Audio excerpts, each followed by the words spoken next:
नमस्कार दोस्तों, आप सभी का स्वागत है हमारे नई सोच नए प्रकाश चैनल पर। आज आए हैं नई सोच नई प्रकाश में।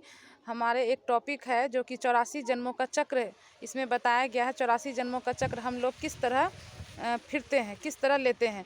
तो 84 जन्मों में जो है 84 जन्मों में हमारा जो जन्म है वो 21 जन्म जो है वो सुख का होता है। वो 2 युग में हमारा 2 भाग बटा हुआ है। 84 जन्मों का 2 भाग बटा हुआ है। तो वो कौन कौन से हैं आज हम जानते हैं कि 84 जन्मों में जो फर्स्ट जो सतयुग और त्रेता है वो 21 जन्म का भाग होता है, जो कि यही कलयुग के अंतिम समय जो अभी चल रहा है, यही कलयुग में अंतिम जन्म में अंतिम समय में अभी हमें परमात्मा शिव ज्ञान के माध्यम से हमें अमर कथा सुनाते हैं और अमर बनाकर उस युग में हमें भेजते हैं, यानी जीवन मुक्ति। सतयुग और त्रेता हमारे जीवन मुक्ति कहलाते हैं, जो कि सतयुग त्रेता में दैवी नगरी होते हैं। उस धाम में उस युग में कौन कौन से आत्माएं जा सकती है, तो उस युग में उस धाम में जो है पवित्र आत्मा और बाबा के द्वारा ज्ञान की मुरलियों सुनकर ज्ञान धारण कर ज्ञान ग्रहण कर वही आत्माएं पावन बनेंगे, जो कि बाबा के बच्चे हैं, शिव के बच्चे हैं, शिव शक्तियाँ हैं।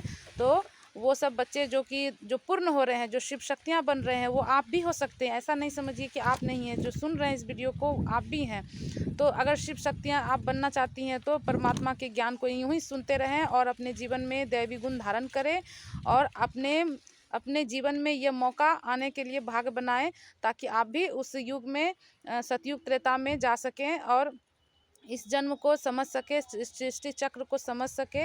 तो आइए जानते हैं 84 चक्र के बारे में। 84 चक्र जो है यह हमारे सतयुग त्रेता में 21 जन्म हम लोग लेते हैं, जिसमें कि सुख नगरी कहलाता है, सुख धाम में हम लोग जाते हैं।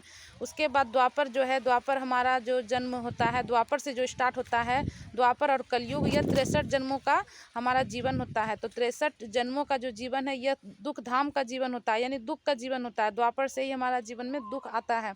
तो दुख जो आता है, तो 63 जन्म हमारे जीवन में दुख सुख दोनों मिलकर आता है। एक तरफ हम लोग 21 जन्म में पुण्य करते हैं और द्वापर और त्रेता में जो है ये दुख, मतलब कि इसमें विकर्म करते हैं, पाप करते हैं। तो वही 63 जन्मों का जो पाप का बोझा जो है हमारे सिर पर है, तो वो पाप का बोझा जो है वो किस तरह उतरेगा।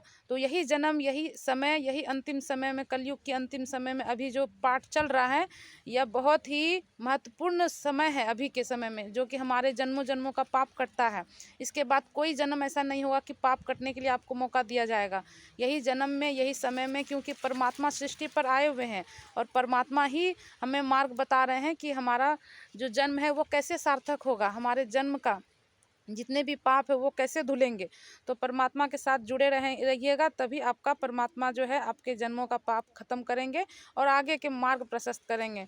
तो सतयुग त्रेता जो है वह 21 जन्म का सुख धाम है, सुख की दुनिया है। उसके बाद द्वापर और जो कलयुग है, ये 2 दुनिया, 2 युग हमारे जीवन के दुख धाम है, जो कि इसमें हर कोई आते हैं।